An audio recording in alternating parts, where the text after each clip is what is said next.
Perempuan episode keempat. Kali ini kita akan bahas suatu hal yang mungkin teman-teman semua sudah banyak melihat di berita, membaca di media massa terkait apa yang terjadi hari ini.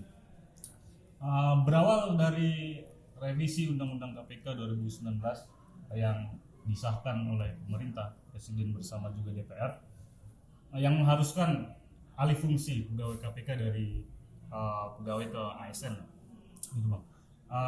Kemudian mekanisme yang diberlakukan harus melewati proses tes wawasan kebangsaan yang kita tahu banyak sekali menuai polemik dan juga sengkarut yang ada.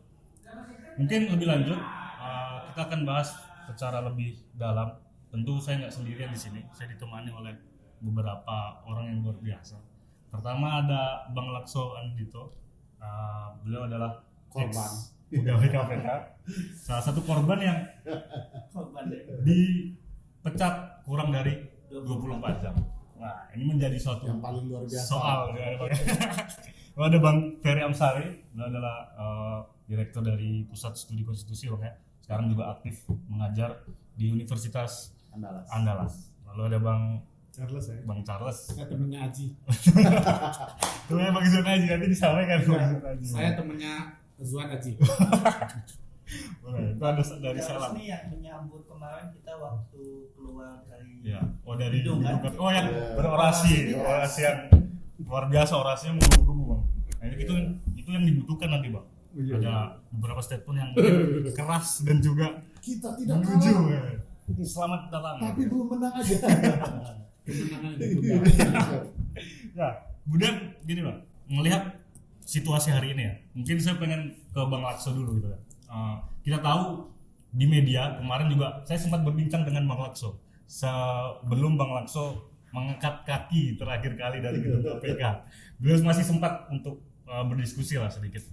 Kemudian Bang, melihat apa yang terjadi dengan Abang dengan teman-teman pegawai KPK yang lain, bagaimana perasaan tuh? Apakah marah kan, sedih gitu kan, atau bagaimana melihat oh ternyata gitu kan situasi Atau sekarang pura-pura ini, bahagia.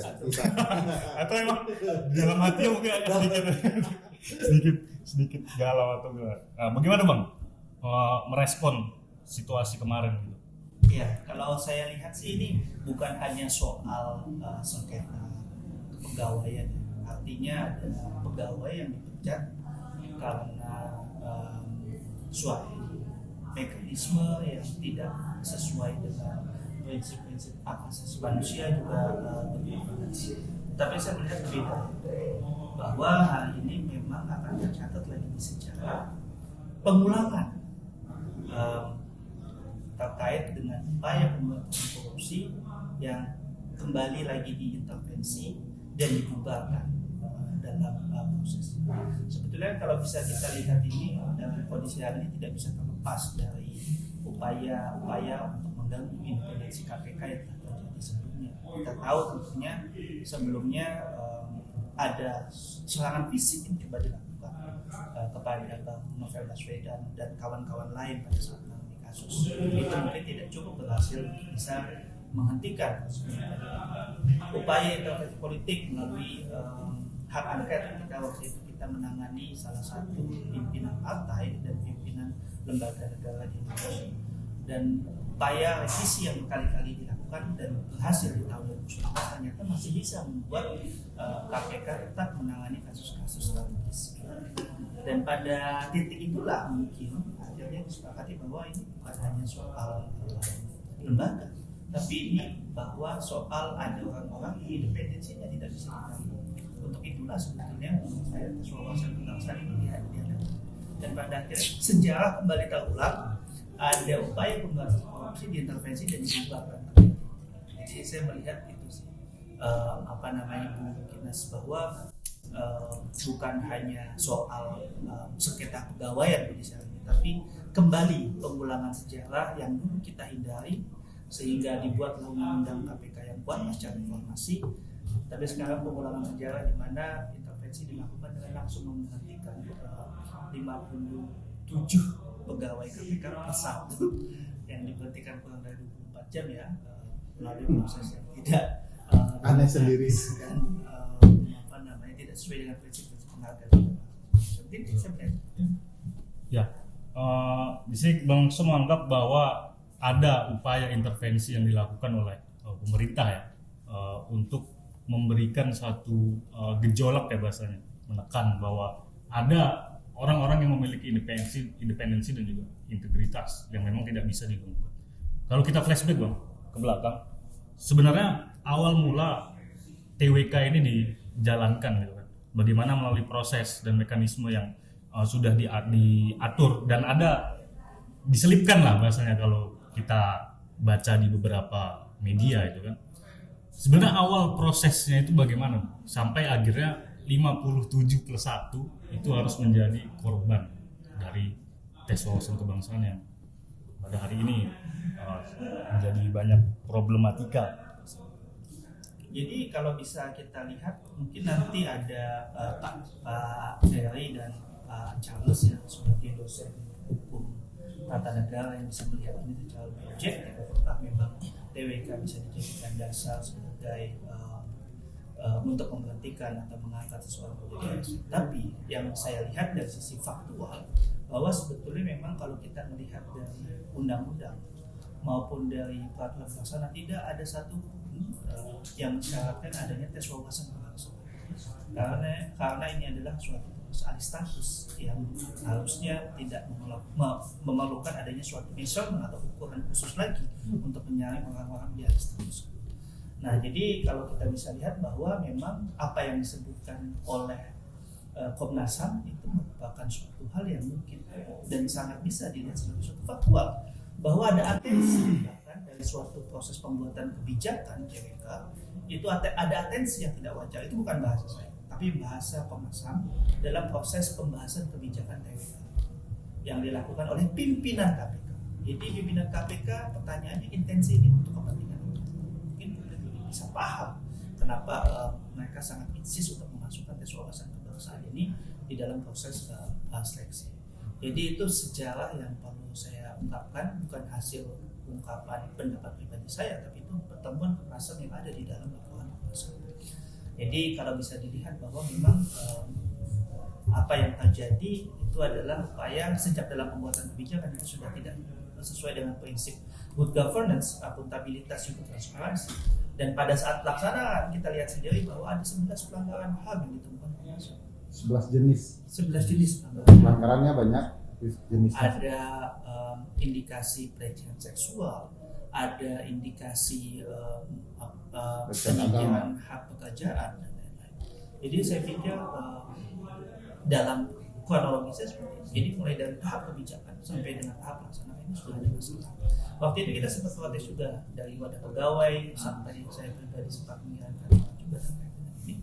Tetapi dari awal memang tidak ada respon yang cukup serius dan pada akhirnya mereka memaksakan agar tes wawasan kebangsaan dijadikan sebagai suatu dasar untuk bisa mengangkat atau tidak mengangkat pegawai KPK. Ya, saya ingin ke Bang Ferry dan ke Bang Charles mungkin ingin bagaimana pandangan Abang tinjauan apa yang terjadi terkait tes wawasan kebangsaan yang kita tahu secara muatan ya dari temuan Komnas HAM dan juga ada dugaan maladministrasi bahwa ada upaya-upaya pelemahan terhadap institusi KPK. Bagaimana menurut Bang Charles dan Bang Ferry? Siapa dulu nih? Enggak boleh. Kalau saya duluan, saya akan berupaya. Charles nggak bisa jawab. Kalau Charles duluan, dia akan berupaya. Mereka ada masalah dulu ya. Saya bicara masa depan. Setelah ini apa? Gitu. Karena dari tadi bawaannya sedih gitu. Saya dulu ya. Charles karena bicara soal masa depan. Sebenarnya jelas sih kalau kita lihat seluruh peraturan yang ada, kecuali peraturan komisi ya, Perkom KPK. Misalnya di PP 41/2020, apa itu alih status? Alih status adalah proses beralihnya status pegawai KPK menjadi PNS. Statusnya dipindahkan. Nggak ada itu pengertian alih status itu, beralihnya status menjadi tanpa status. Jadi dari awal sebenarnya sudah sederhananya ya, ini memang direkayasa sedemikian rupa. Tapi kita nggak boleh heran. upaya mematikan KPK ini sudah dari dulu. Dan secara teoretik memang begitu. Kalau KPK itu bekerja benar, pasti akan dihabisi. Sejarah kita 10 lembaga seperti KPK dimatikan, ya. KPK diserang tiap tahun. Teori Edelman cerita bahwa kalau KPK itu tidak ditaruh di konstitusi, kewenangannya tidak dinyatakan di sana, dipastikan Edelman tiap tahun akan ada rencana mengubah undang-undang lembaga berintegritas, ya. Dia menyebutnya lembaga berintegritas. Jadi satu titik ini memang wajar mengindikasikan mereka bekerja dengan benar, bahagia kita di sana. Tapi tidak bahagianya adalah ini kalah dengan orang-orang jahat yang ingin menghancurkan KPK. Jadi sedari awal sih, ya saya sih senangnya gitu.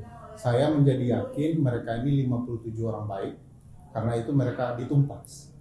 Bukan berarti yang tinggal tidak baik, ya. Nah, tapi mungkin ini kunciannya, ya. Kalau bahasa teman-teman, ya. Masih laku nggak bahasa kunciannya? Kuncian, ya. Inti persoalan yang kemudian mereka ingin lakukan. Nah, kalau itu sudah disadari oleh publik, menurut saya yang perlu dipertanyakan, publik mau ngapain, gitu, ya, terhadap orang yang betul-betul mau membenahi KPK. Nah, presiden mau ngapain, gitu, ya, sebagai kepala negara, kepala pemerintah yang mewadahi banyak hal terhadap KPK-nya yang dihancuri orang. Nah, ini yang perlu dikatakanlah, ya, semua orang punya tanggung jawab dan harus diakui tanggung jawab terbesar itu ada di tangan presiden. Loh, kepala negara dan kepala pemerintahan. Jadi nggak bisa juga presiden bilang jangan semuanya ke saya. Karena faktanya di putusan Mahkamah Konstitusi 70 PUU 17 Romawi 2019 dikatakan tidak boleh proses ini merugikan pegawai KPK dalam hal apapun. Apapun itu tidak boleh merugikan. Tinggal tanya aja 57, merugikan nggak? Kalian dipecat dikasih noktah merah, ya, sebagai anti Pancasila dan tidak bisa dibina. Lakso kita tahu dalam karir sejarahnya luar biasa, ya. Dia juga lulusan perguruan tinggi yang bagus, ya, tamatan luar negeri dan segala macam, ya. Yang aneh saja tiba-tiba pulang langsung dianggap sebagai anti Pancasila dan tidak bisa dibina. Kapan langsung dibina? Sehingga dinyatakan tidak bisa dibina.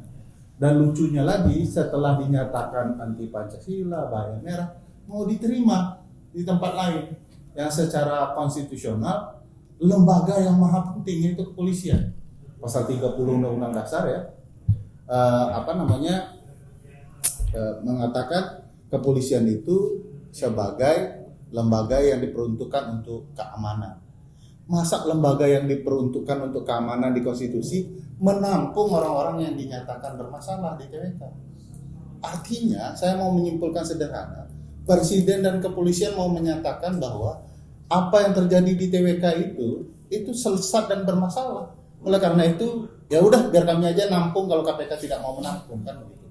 Nah, di satu sisi sikap baik itu tidak dengan tindakan yang baik. Mestinya presiden batalkan aja itu putusan TWK-TWK-an itu, ya. Ya kan mudah sekali bagi presiden. Tinggal presiden sudah ada pilihan ketatanegaranya bersikap, apalagi DPR, apalagi KPK, begitu, ya, apalagi ditemukan rekomendasi Komnas HAM dan Polri, fakta-fakta. Nah, mestinya memang sekarang sikap publik lagi sebagai pemilik KPK sejati yang paling berdaulat mau ngapain nih? Teman-teman mahasiswa yang terdidik sebagai publik terdidik mau ngapain juga? Kan tidak bisa sekedar demo-demo biasa, ya. Terus ada sikap yang menurut saya jelas. Saya belum dengar, ya, misalnya akademisi seluruh Indonesia menyatakan, nah, gitu, ya.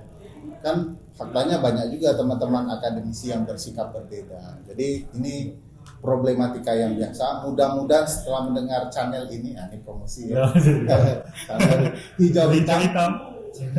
Channel Hijau Hitam. Anda tuh mereka Channel. Kebiasaan orang Minang, Pak. Lidahnya itu nggak bisa. Channel Hijau Hitam. setelah mendengar yang ini, tolong lakukan sesuatu dan subscribe. Jangan Subscribe lupa, itu lah. jangan lupa Pak Ferry, Yakuza. Ya, Yakuza. yakin usaha susah. Itu. Menarik tadi apa yang disampaikan Bang Ferry gitu kan. Ada satu hal yang jadi pointer gitu. Ya, kita harus melakukan sesuatu gitu. Nah, nanti mungkin soal itu kita akan bahas di selanjutnya. Mungkin ke Bang Charles dulu.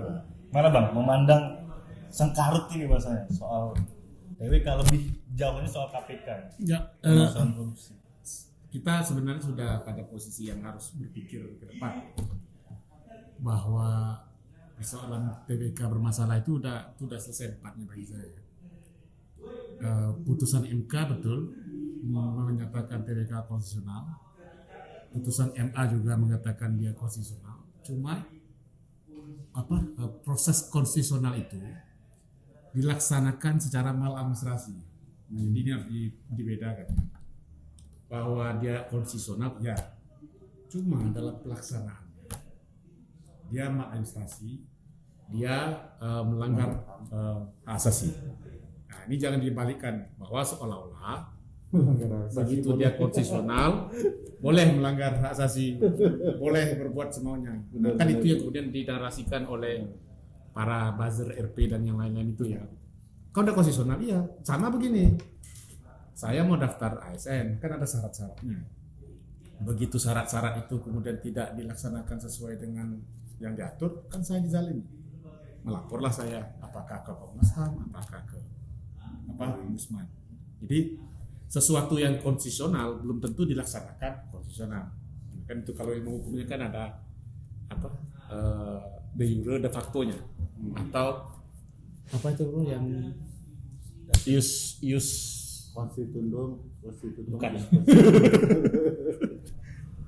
apa de facto de jure-nya itulah intinya. Ada secara normatif, ada secara implementatif. Nah, yang masalah itu implementasinya. Ombudsman sama Komnas itu nggak pernah menyatakan bahwa TWK inkonstitusional, itu ya, bahwa TWK itu bertentangan dengan undang-undang. Tidak. Proses TWK yang dilaksanakan oleh BKN, oleh oleh KPK dan juga oleh Panirbenanya, oleh Indeks Moderasi Berbangsa itu bernegara oleh AD, BAIS dan segala macam, itu yang dianggap melanggar prosedur. Kenapa? Karena misalnya katanya indeks ini biasa digunakan untuk rekrutmen tentara, kok digunakan untuk ASN. Lalu kalaupun TWK, TWK-nya kok tidak seperti TWK yang lain? Kan dinarasikan juga. Oh biasa di ASN tes CPNS ya, itu ada TWK. Iya, tapi soalnya paling ditanya, ada nenek-nenek menyeberang, apakah yang kamu lakukan sesuai dengan sila keberapa gitu ya. Nah, yang itu tuh kayak kita sekolah dulu loh. Tidak pacaran ngapain aja. Oh, bukan itu. Jadi terus bergotong royong gitu ya. Nah, tetangga. Bukan 3 nama ikan. Nah, bukan. Jadi sederhana begitu. Bahwa di tes ASN itu ada TWK iya, tapi tidak TWK seperti yang dilaksanakan ini. Jadi BKN sendiri, dan temuan Ombudsman mengatakan bahwa BKN tidak menggunakan instrumen TWK yang dia punya. Dia pinjam itu pakai indeks moderasi berbangsa itu. Jadi ini yang kemudian dianggap melanggar, mendiskriminasi kawan-kawan itu. Kenapa? Kok untuk jadi ASN KPK, TWK-nya itu harus pakai BAIS, harus pakai BIN, pakai apa dan segala macam. Memang mau apa itu? Bahkan TWK untuk menjadi anggota BNPT ya, ASN BNPT itu nggak sengeri-ngeri itu, ya nggak seperti itu juga gitu loh. Nah ini yang kemudian dianggap proses TWK yang kemudian berbeda dari TWK lain. Makanya kemudian itu. Nah, makanya harus dipisah. Nah, hari ini saya mengatakan Presiden hutang ketatanegaraan. Kepada siapa? Kepada teman-teman 57 plus. Kenapa? Karena dia belum melaksanakan rekomendasi Ombudsman dan belum melaksanakan rekomendasi Komnas HAM. Ini jadi hutang. Bahkan hutang negara. Ya. Kenapa? Karena secara ketatanegaraan rekomendasi itu wajib dilaksanakan gitu. Jadi silakan saja Presiden hari ini pura-pura tidak tahu, tapi ingat ini hutang, ya.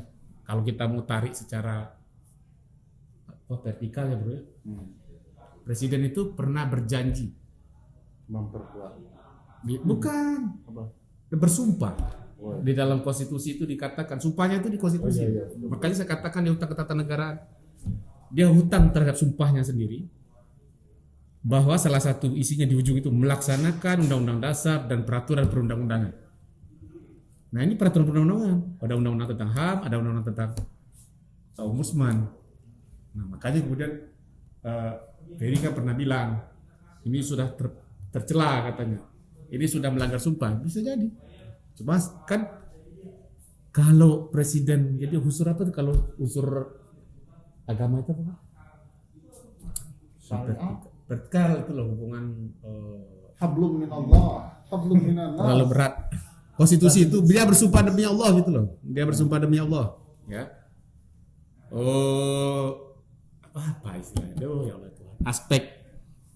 Aspek religiusnya ya, ada di konstitusi kita. Tertulis itu di konstitusi, sumpahnya demi Allah. Jadi kalau dia tidak melaksanakan itu, saya nggak tahu nih. Ya, unsur-unsur itu ya silakan saja. Apakah sudah berdosa atau tidak?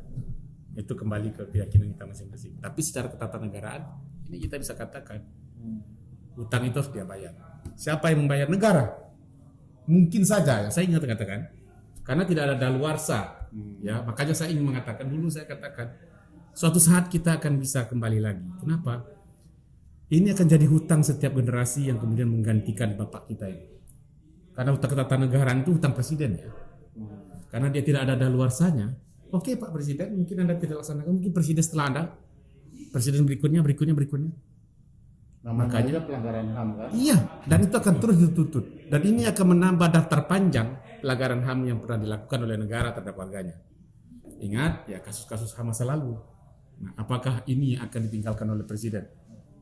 Ya, jadi mungkin hari ini seolah-olah itu diabaikan, tapi ini akan jadi tuntutan sepanjang zaman.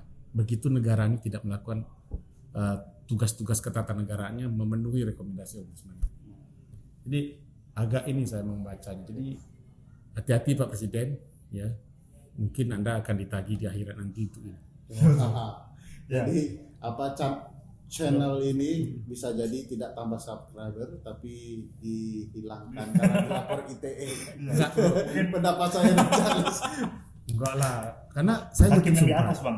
Sumpah itu ada di konstitusi, Iya, iya. ada kata demi Allah, itu ingat loh. Dan di ujungnya itu melaksanakan undang-undang dasar dan peraturan perundang-undangan.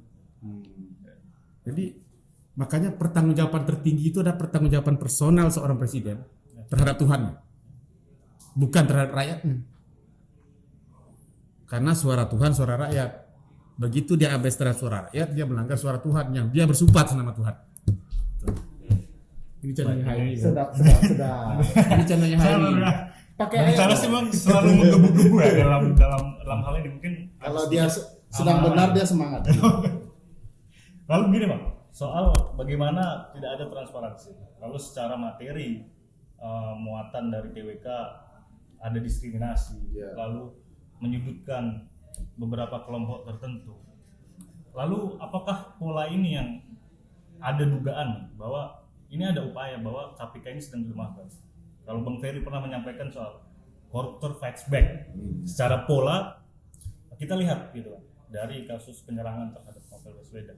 Lalu sebelumnya ada beberapa upaya untuk memakan KPK. Apakah ini jadi salah satu upaya pelemahan KPK secara sistemik gitu? Saya.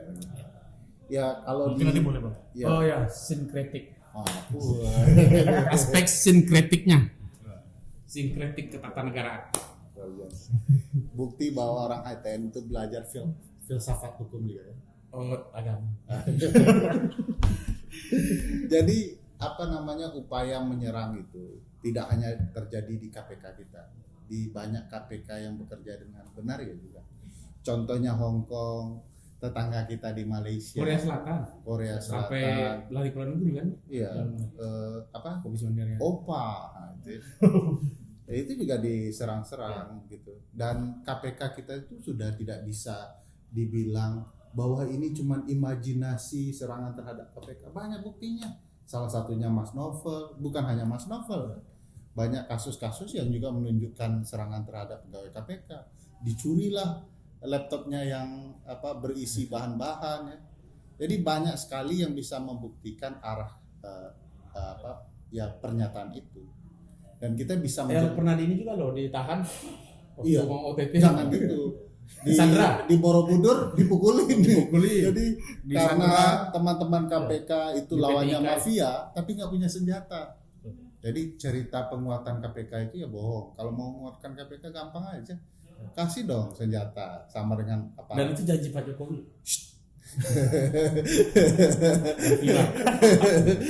Channel ini ingat, ini channel ditambah channel, jangan dilarang. Jadi koruptor fight back itu, saya diskusi dengan Charles, teman-teman yang lain ya nyata ada di KPK. Makanya saya yakin. Jadi kalau orang tuh ngapain sih Charles sama Ferry bela-bela KPK? Karena kita punya basis argumentasi. Kenapa kita bilang mereka bekerja baik? Data aja deh, yang 57 plus ini kerjaan mereka apa aja? Ya. Itu akan kita ketemu kasus ini, ya, kasus bantit gitu ya, kasus yang berkaitan dengan orang-orang besar yang sedang mereka tangani. Bisa dilihat mungkin kalau bukan penyelidik dan penyidik, mereka ternyata orang biro hukum yang sedang mengerjakan apa gitu, yang berkaitan dengan kasus B dan kawan-kawan dan lain-lain itu, yang kita bisa menjelaskan memang ini bagian dari upaya menghentikan KPK agar tidak lebih jauh ya memukul mundur para koruptor. Dan harus kita ketahui koruptor itu kan jejaringnya banyak. Mereka adalah politisi ya, yang punya kedekatan dengan pemodal, yang punya kedekatan dengan pemegang kekuasaan, bahkan aparat penegak hukum yang korup. Apa yang terjadi di Hong Kong membuktikan ada aparat penegak hukum yang kemudian tidak nyaman dengan dibersihkan. Apa yang terjadi di Malaysia menunjukkan bahwa tidak nyaman dengan eksekutif yang dibersihkan. Apa yang terjadi di Korea tidak nyaman di para politisi dan legislatifnya yang dibersihkan. Kita semuanya tidak nyaman dengan KPK kita karena KPK kita itu terlalu kerdil ya, kecil ya. Kan kecil sebenarnya KPK ini. Buktinya bisa digoyang tiap tahun. Jumlah anggota saja sedikit gitu ya. Mereka tidak ada di seluruh Indonesia. Saking kecilnya. Nah, oleh karena itu apa yang membuat cicak ini kuat? Bukan buaya-buaya, tetapi satuan semut rangrang yang memperkuat cicak. Kan itu analoginya ya. Nah, sekarang semut rangrangnya pada tidur di tengah pandemik. Itu masalahnya. Jadi koruptor fight back, tapi kita nggak bisa lawan balik karena sedang tidur. Salah satunya bikin podcast gitu. Cuman Caranya apa? Aktivis channel ini yang kemudian melakukan sesuatu dengan podcast. Betul. Ini menjadi sebuah awal mungkin. Iya, Nanti kan betul. mungkin Ya, sudah benar. Alat Bang kampanye. langsung soal bagaimana situasi ini adalah upaya nih sistemik yang dilakukan bahwa KPK ini harus dilemahkan. Iya. Kalau sampaikan Sebetulnya kalau saya lihat upaya untuk bisa, sebetulnya apa sih yang membuat KPK itu berbeda ya dengan yang lain-lain? Sebetulnya kalau kita bicara mengenai kewenangan dan alat sadap misalnya, saya yakin kok banyak lembaga penegak hukum yang juga memiliki alat yang sama canggih. Ketika kita bicara mengenai pengetahuan atas ilmu pidana dan lain-lain, saya yakin kok sebetulnya masih banyak juga lembaga-lembaga lain yang punya pengetahuan. Tapi sebetulnya poin penting KPK adalah adanya independensi. Itu yang mungkin yang membedakan KPK dengan lembaga-lembaga lain. Itu pun yang terjadi di berbagai negara. Kita tahu di Malaysia seorang jaksa yang KPK-nya sana yang MACC itu disemen, dimasukkan ke dalam drum dan dibuang ke laut. Jadi memang upaya untuk bisa melemahkan lembaga KPK itu bukan hanya terjadi di Indonesia saja, tapi di berbagai negara. Dan sebetulnya kalau saya lihat pada akhirnya akan ada penyesalan, tapi kita nggak tahu juga. Seperti sekarang saya contohkan Korea tadi yang disebut. Korea betul dulu sempat KPK-nya dihilangkan kewenangan dari penindakannya dan dibuat seperti ombudsman. Jadi dia digabungkan dengan ombudsman lebih banyak ke pencegahan. Tapi sekarang kemarin baru saja diumumkan pemerintah Korea Selatan membentuk satu badan khusus lagi yang khusus menangani korupsi kekuasaan. Jadi mereka fokus pada isu terkait dengan korupsi. Karena presidennya juga kena kasus kan, Betul. yang perempuan itu. Ya, yang dulu ya jadi memang kalau saya lihat bahwa pada akhirnya akan ada penyesalan. Kalau kita lihat nanti mungkin 5 tahun lagi ketika mungkin sudah menjadi pejabat akan mendirikan lagi KPK dengan model yang sama dan berupaya untuk mengembalikan Indonesia. Tapi mau sampai kapan penyesalan itu datang? KPK salah satu bagian saja yang tersisa sebenarnya yang belum berhasil dilemahkan gitu ya. Kita tahu banyak lembaga-lembaga lain, misalnya saya ingin katakan KY misalnya. KY hari ini kan nggak kelihatan tuh perannya seperti apa. Dulu waktu di awal-awal kita terasa betul ya bagaimana menarik KY dengan Mahkamah Agung ya.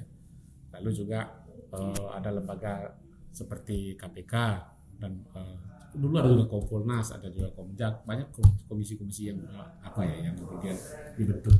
Termasuk MK juga kemudian kan dianggap juga sudah mulai agak melenceng, tapi kadang-kadang balik, kadang-kadang juga ya.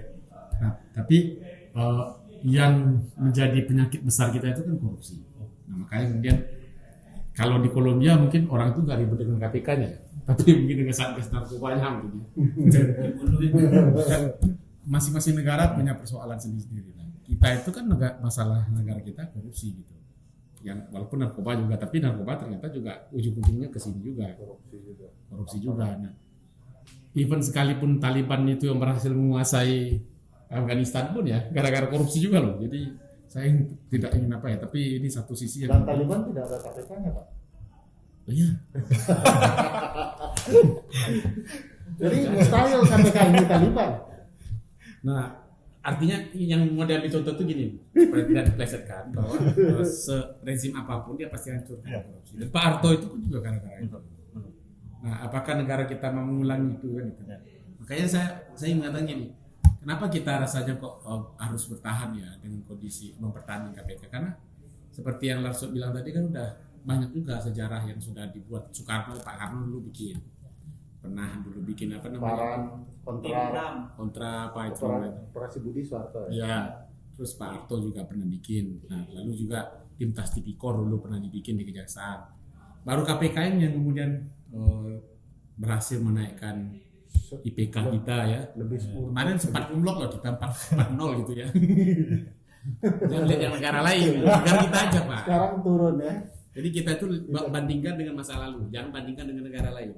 Karena kalau bandingkan dengan negara lain, IPK 4.0 yang kumlot itu justru jauh gitu, nggak lulus malah. Tapi kita coba bandingkan dengan standar kelulusan kita di perguruan tinggi ya. Yang tinggi kan 4.0 ya. Itu sekarang udah turun gitu ya. Nah, ini saya pikir supaya tidak sesat Bapak Ibu, yang tertinggi itu 10 nilainya. Jadi kalau IP 4.0 itu parah sebenarnya. Tapi kalau dalam konteks perguruan tinggi, saya kan IP kami nggak sampai. Pasti lebih parah dari kami. Jadi guyon aja. Mahasiswa saya itu sering gini, Bang, IP tinggi itu gak jaminan apa? Betul. Apalagi IP rendah saya bilang. Jadi kan yang aktivis-aktivis ya coba untuk merasionalisasi dirinya. Wah, IP tinggi gak jaminan kok Bang. Ya betul. Apalagi IP kamu rendah gitu kan. Nah, jadi pada satu sisi ini menjadi seperti siklus saja. Lalu kita jangan sampai kemudian mengulangi itu. Makanya kita harus bertahan karena membuat baru itu tidak mudah gitu loh. Saya juga pernah ngobrol sama Ferry kan. Kalau lihat ada untungnya juga ya. Dan saya pikirin karena rakyat selalu membela KPK. Jadi kekuatan ini diakui ya. Ketika kekuatan politik tidak mendukung pemberantasan korupsi, kepada siapa kita berharap? Ya kepada gerakan masyarakat sipil. Siapa itu? Ya mahasiswa, pemuda, gitu ya. Karena itulah yang merubah zaman itu kan itu. Pak Karno dulu, kemudian begitu tuanya kemudian Pak Harto juga dulu begitu muda. Dan aktivis-aktivis yang dulunya menjadi merombak reformasi itu ya di 98, sekarang mereka juga duduk di sana dan kemudian ya melanjutkan tradisi itu tadi. Nah, makanya kemudian ya anak-anak muda lah yang kemudian kalau kemudian institusi politik kita tidak bisa melakukan perubahan. Nah, Saya mengatakan begini, kalau seandainya dulu kita tidak bergerak ya, kawan-kawan mahasiswa dan macam apakah demo 2019, cicak pesut buaya, saya yakin tuh 10 tahun yang lalu sudah bubar ini lembaga. Jadi sebenarnya apa sih yang kita lakukan? Setidak-tidaknya kita memperlambat laju ya, pemusnahan KPK ini. Itu ikhtiar selemah-lemah iman. Yang penting kita selalu yakin usaha kita sampai. Apa itu? Seminimal-minimalnya itu tadi, selemah-lemah iman kita masih bisa memperlambat laju pemberangusan gerakan pemberantasan korupsi. Apakah ini? Tapi jangan lupa ya. Justru dari gerakan kecil ini nanti kalau tidak salah, kalau salah treatment, justru nanti menjadi bola salju dia. Dan itu sudah banyak juga sejarah yang buktikan. Ya. Apa yang terjadi di Tunisia yang kemudian menjadi Arab Spring itu hanya persoalan sepele, ada orang bakar diri, itulah yang menjadi trigger. Suatu saat akan meledak. Itu. Nah, makanya kita berharap supaya kita tidak mengulangi, karena itu biayanya terlalu besar ya untuk sebuah negara harus kembali lagi melakukan gerakan-gerakan seperti itu. Kenapa tidak ada ruang-ruang konstitusional yang sudah dilakukan, ya upaya-upaya hukum yang sudah dilakukan itu dong dilaksanakan supaya tidak menimbulkan hal-hal yang kemudian ya dalam tanda petik ya setidaknya nanti untuk isu KPK ini bisa reda, bukan reda dengan janjinya Pak Listio itu, tapi reda bagaimana kemudian Presiden melaksanakan rekomendasi Komnas HAM dan Ombudsman. Jadi saya nggak mau juga memperkecil persoalan ini hanya jadi beban Pak Listio nih. Yang diberi rekomendasi Pak Presiden, Pak Listio yang pusing. Padahal pelakunya beda ya. Pelakunya beda. Nah, Yang melakukan bintang 3, yang Benar. agak sedikit keseleo namanya mungkin agak. di PT. Pokoknya saya ngomong nanti mana yang nggak cocok kamu tidak. No sensor kayaknya, no sensor. Ya. Soal rekomendasi dari Komnas HAM ya, ada 11 temuan pelanggaran HAM dan juga Ombudsman yang menyatakan bahwa ada maladministrasi. Selanjutnya kan banyak yang mempertanyakan kemana Presiden? Ke Jogja. Ke Jogja kemarin kan ke Malioboro. Berkunjung mungkin Pak. Di tengah kesibukannya. Kepernikahan influencer. Wah, iya. Lalu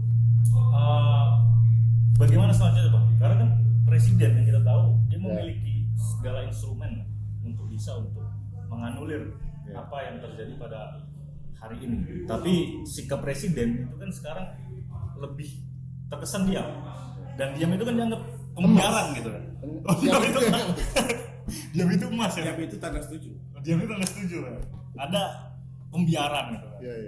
Atau emas tadi mungkin. Yang emasnya nggak tahu. Pembiaran itu Atau pelanggaran HAM. emasnya di Pembiaran itu pelanggaran HAM juga kan? Kan Mas Jokowi kan. Pembiaran itu juga pelanggaran HAM. Ya, betul. Bagaimana Bang melihat? Saya atau korban?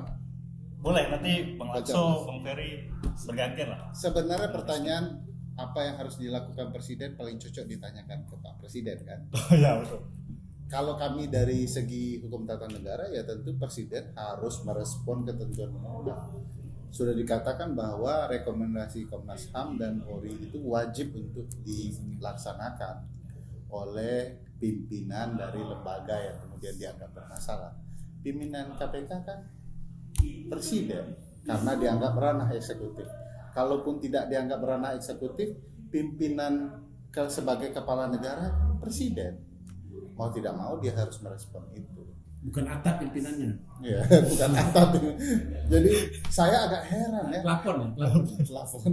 Saya agak herannya kok berani-beraninya bintang 3 mengabaikan perintah Presiden. Kecuali ada omongan lain di belakang itu kan. Saya mau ngomong begini loh di depan, di belakang ini ya. Jadi Anda patuhi yang di belakang saja. Nah, saya berpikir ya, memang Presiden harus menjaga kewibawaan konstitusional lembaga kepresidenannya dengan kemudian seluruh pernyataan yang berkaitan dengan upaya pembelaan KPK dilaksanakan oleh bawahan. Apapun yang terjadi di belakang itu. Karena Presiden harus sadar tidak segala hal bisa dirundingkan secara politik. Kita tidak berunding dengan maling yang masuk ke rumah kan, kata Kang Makan. Koruptor itu maling-maling rumah kita. Jadi jangan Presiden berunding dengan mereka. Sudah cukupkah pernyataan ini untuk memban channel ini? Jadi saya yakin begini. Ya, salah satu yang menyebabkan usaha publik ya untuk kemudian bisa terus membela KPK, bagi saya salah satunya teman-teman kader HMI. Karena sudah catatan sejarah di Republik ini, orang terbaik di Republik ini adalah kader HMI, sekaligus orang paling bermasalah di Republik. Ya, itu benar. Tolong tim. Nah, saya mau mengatakan sebenarnya ada peran masing-masing lembaga, termasuk teman-teman HMI. Kader-kader terbaiknya teruslah berjuang, karena tidak bisa kita berharap kepada kader-kader yang bermasalah. Dan saya yakin teman-teman ini ya jadi bagian kekuatan dan modal besar kita melakukan perlawanan. Dan ini penuh tantangan. Mudah-mudahan kita istiqomah lah, itu bahasa HMI ya, untuk kemudian terus berjuang bersama-sama. Dan saya yakin teman-teman di HMI akan menjadi terus jadi garda terdepan dalam perjuangan ini, karena catatan sejarahnya begitu. Kami juga tidak yakin ya penjelasan kami secara ketatanegaraan tidak diketahui teman-teman, karena studinya kan itu juga ya. Cuman tentu ini bagian dari sikap kita bersama yang kemudian publik harus dengarkan. Dan saya yakin apapun usahanya pasti sampai. Ya, Kamu harus ada pesan yang usahanya di belakang. Kalau enggak kamu gagal. Jadi orang yang diundang. Mungkin Kanda Lakso kan. terima kasih. Dia ke kami aja. Dia ke kami aja. Semua akan HMI pada waktu itu. Karena semua organisasi Islam ada juga yang kadang. Iya, mulai dia. Lanjut ya. Bukan lip service loh ini. Ini karena depan apa namanya mungkin saya lanjutkan. Jadi sebetulnya kalau kita bisa lihat ada saya sempat baca di media apa yang dilakukan Presiden itu sudah merupakan hal yang tepat dengan tidak melakukan intervensi dengan cara tidak bersikap. Tapi sebetulnya kalau saya lihat di sini ada kesalahan cara berpikir ya. Kenapa? Karena sebetulnya kalau dalam dimensi hukum administrasi negara, tindakan harus negara itu bisa dia melakukan atau tidak. Ketika dia tidak melakukan, berarti itu merupakan bagian dari tindakan yang dilakukan. Artinya apa? Ketika dia tidak melakukan, berarti dia menyetujui tindakan yang dilakukan oleh Tuhan. Nah, disinilah sebetulnya hal yang perlu dilihat. Itu pertama. Yang kedua, ada kesalahan juga dalam melihat definisi dari intervensi. Ketika Presiden justru tidak melakukan tindakan untuk mencegah adanya pihak lain yang intervensi proses pemberantasan korupsi, maka dia setuju dengan proses intervensi. Itu yang harus dilihat. Karena saya contohkan secara mudah seperti ini. Ada seorang guru, dia melihat ada murid baik dan murid yang nakal. Nah, murid yang nakal ini dia melakukan upaya untuk membuli orang yang baik tadi, orang yang melaporkan ada temannya menyontek dan lain-lain. Ketika gurunya bilang, oh saya tidak mau mengintervensi karena masing-masing murid itu punya independensi dalam bertindak, dia punya independensi untuk melakukan. Itu merupakan suatu hal yang tidak dapat dibenarkan.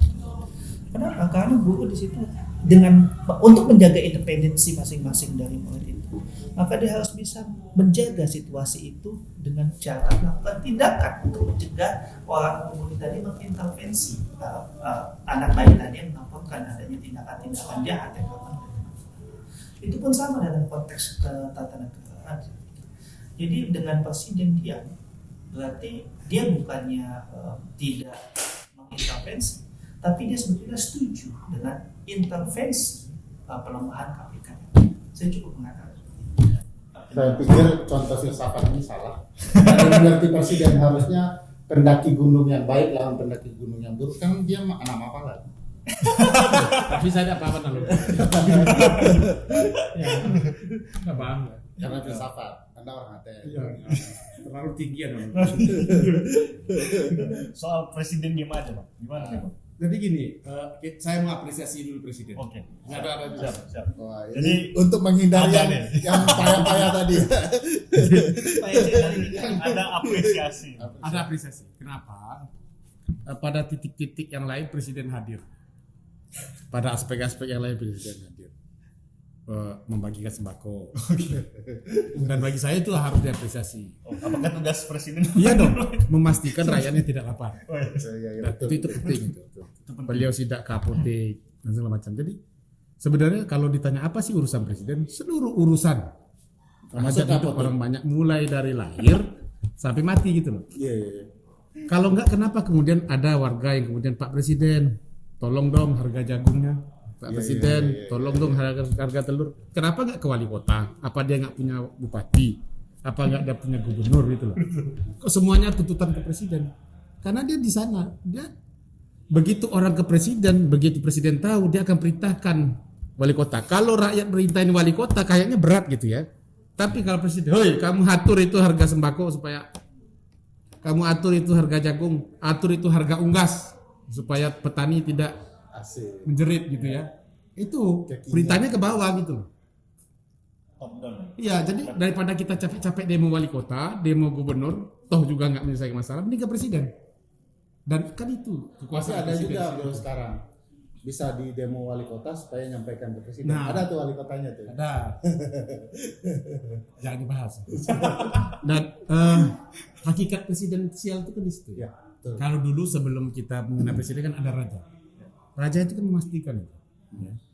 Rakyat itu tidak ada yang lapar sama macam. Dan itu kan Raja hakikat yang presiden. dibatasi konstitusi katanya. Ya.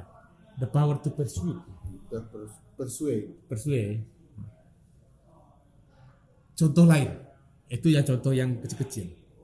Beberapa hari lalu kita apresiasi Pak Presiden kasih amnesti buat Pak Saiful Mahdi.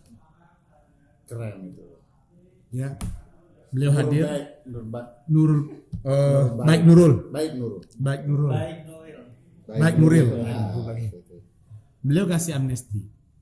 Kalau dibaca, apakah itu intervensi terhadap Yes. kekuasaan kehakiman? Iya. Hakim sudah memvonis, ya kan?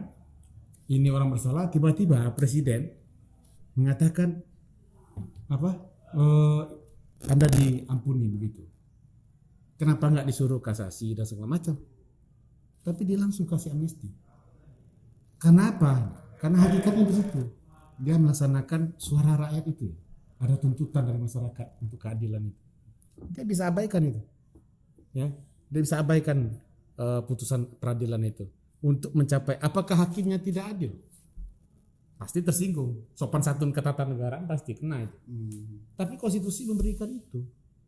Apa bedanya dengan kasus yang kawan-kawan 57? Pak Saiful Mahdi satu orang diselamatkan hak-hak kewarganegaraannya, diselamatkan harkat martabatnya sebagai seorang dosen oleh presiden dengan mekanisme amnesti. Bahkan konstitusi memberikan juga pengampunan bagi orang yang sudah dipidana. Ingat dulu ada gerasi bagi koruptor, ya, demi kemanusiaan dilakukan oleh presiden. Itu ada di konstitusi. Apakah ketentuan ini tidak ada di konstitusi? Ada. Rekomendasi Komnas HAM. Hak kawan-kawan ini dijamin konstitusi. Demi konstitusi, presiden harus selamatkan hak mereka. Dengan apa? Pulihkan dong. Sesuai rekomendasi. Komnas HAM itu kan cuma apa ya? Lembaga yang kemudian memberikan alas hak bagi presiden untuk bertindak atas nama konstitusi. Kalau nggak ada Komnas HAM, kira-kira bisa nggak presiden melakukan itu? Nggak bisa ya. Bisa dong. Masa nggak bisa? Lebih powerful ya. Iya. Ini sistem presidensial. Raja yang dibatasi konstitusi. Nah, dibatasi konstitusi. Jadi lalu dulu nih revisi undang-undang KPK 2016 presiden nggak mau nyambungin kata Larso. Nah kalau 2016 dia nggak mau. Kasus Novel Baswedan stop katanya. Dulu waktu itu. Begitu selesai 2019, disinilah malapetaka itu dimulai. Iya, asik. Saya ingin kembali mengingatkannya Pak Presiden kalau dulu ada hal-hal baik yang sudah Bapak lakukan, jangan dirusak Pak. Ya, dengan apa yang sudah Bapak yang sekarang terjadi. Jadi pulihkanlah itu, kembalikanlah apa yang sudah Bapak lakukan di 2016, memperkuat KPK dengan tidak apa ya. Lalu juga tidak menandatangani undang-undang KPK walaupun kita agak gimmick gitu ya. Dan yang lain-lain. Tidak setuju bahwa kawan-kawan diberhentikan dalam pidatonya. Sedikit ini aja Pak. Sedikit ini saja. Ya. Pulihkan status kepegawaian kawan-kawan ini. Dan saya pikir itu selesai. Ya. Saya akan angkat topi dan untuk 3 periode bisa didiskusikan. Bagian ini kalau disensor. Nah, ini Bang, kita berbicara upaya mungkin. Bagaimana selanjutnya upaya melalui jalur konstitusional secara hukum, lalu bagaimana Sudah habis. upaya gerakan mungkin juga menunjang upaya secara Upaya konstitusional. presiden itu upaya konstitusional. Nggak ada lagi. Iya. Nggak ada lagi. Nggak ada upaya lagi. Dan memang semuanya di presiden. Nggak ada Kan upaya. seluruh Berarti game changernya siapa? langkah Game hukumnya kan changer. sudah KMK sudah, Ya. KMA sudah. Mau kemana lagi? Mau kemana lagi? Puncak kekuasaan kehakiman gitu ya. Sudah. Lalu sudah ke ombudsman, sudah ke ORI gitu ya. Ya sekarang sudah saatnya pimpinan tertinggi negara ini. Jangankan status kepegawaian, hukuman mati terhadap seorang pun bisa dibatalkan presiden. Iya iya. Dan saya ingat satu pertanyaan tes wawasan kebangsaan. Jadi penanyanya Ini dibuka kan? selalu menekankan bahwa ikuti dong jalur hukum yang ada, proses hukum yang ada. Sebentar. Proses hukum yang ada saya tanya, lewat pengadilan. Komnas HAM itu Padahal adalah dia hukum lupa juga. bahwa sebetulnya apa yang terjadi sekarang, apa yang diminta kawan-kawan itu sesuai dengan proses hukum yang ada. Bahkan ketika ngomong review dari suatu regulasi, bukan hanya ada judicial review, tapi ada legislative review, ada presidensial executive review dan lain-lain. Jadi saya pikir di sini upaya kita minta kepada presiden untuk bisa menindaklanjuti Komnas HAM dan Ombudsman itu merupakan bagian yang sebetulnya sesuai dengan Saya potong sok. yang nanya itu Saya potong sok. sebetulnya apa? Sekarang kita ini orang kan ke PTWN aja. Kita coba ke PTWN ya. Pertanyaan saya, begitu kita menang di PTWN, kira-kira eksekusi nggak? Ya. Ada ruang loh untuk tidak mengeksekusi. Banyak putusan-putusan PTWN sebelumnya. Ingat berapa kali pimpinan KPK juga kalah di PTWN kan? So, Menang sekali. ya kan?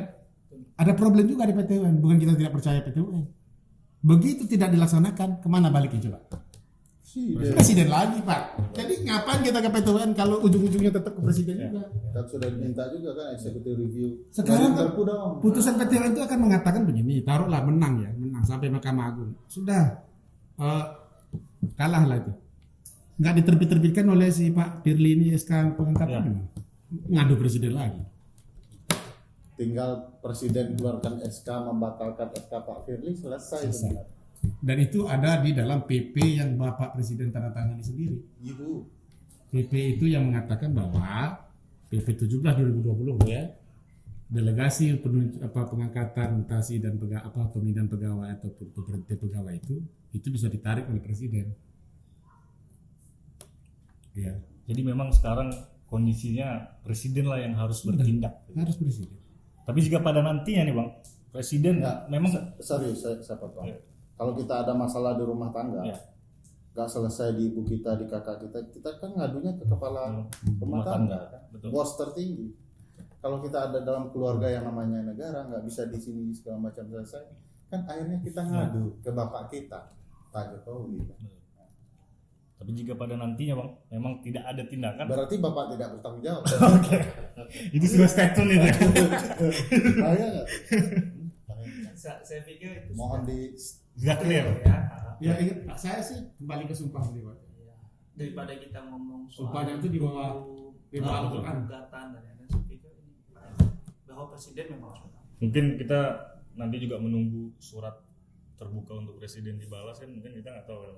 Karena kawan-kawan juga sempat juga mengirimkan surat mudah-mudahan terbuka. kan Mudah-mudahan kan dibalas gitu. setelah channel ini tayang Langsung presiden langsung didengar presiden. Tapi ada yang salah juga sebenarnya. Coba dibikin dua pola, surat terbuka dan surat tertutup. Jadi karena kalau terbuka itu kan kesannya kan jadi gimana gitu. Agak vulgar Sangat gitu ya. vulgar. Tertutup dong. Oke Bang, ini ada beberapa pertanyaan nih dari Belum selesai teman-teman bahasanya netizen. Ini 2 episode. Netizen. Nah mungkin sebelum nanti kita tutup podcast ini, kita pengen coba kasih. Ini ada beberapa pertanyaan. Ada berapa tadi? Terakhir ada 5.000 pertanyaan Bang. Tapi kami kami sederhana. gila kan. Jangan gunakan kami kalau di sini. Oh ya. Nanti langsung yang senang. Kami kalau Hanya kami bila Sudah Pak. kami bila-bila. Sudah kami pila-pila nih. Ada Yang maki-maki jangan dimasukin. dari 5.000 ada 2 yang bisa yang hadir. Pertama dari Farhan.torik 351. Oh, namanya aja kayak info. Ah. Lanjut. 351 itu Apa solusi yang dapat diberikan kepada para pegawai KPK yang telah diberhentikan? Nah mungkin ini bisa ke siapa dulu nih? Atau Bang Lakso dulu? Apa solusi lu? Apa solusi? jangan ada solusi. Saya pikir dari tadi 30 Jadi menit modal. ke belakang ya, Ya. kita udah bicara solusi. Solusi Betul. di presiden. Saya pikir semua langkah hukum sudah dilakukan, saat ini tinggal presiden. Jadi presiden lah yang mempunyai solusi sesuai dengan PP 17 ya, Daveria 17 tahun 2020, bahwa dia merupakan kepala ASN tertinggi dan berhak Pejabat pembina kepegawaian tertinggi. dan dia berhak untuk mengangkat, memberhentikan bahkan memindahkan. Kalau PP 17 itu pimpinan tertinggi PNS. Ya. Kalau di Penguasa. Undang-Undang ASN pejabat pembina manajemen ASN. Jadi solusinya presiden dan yakin usaha. Sampai. Semangat, Bang Ferry semangat. Apa solusi dari itu? Saya ingin mengutip ini untuk Ya. teman-teman 57 kan. Ya.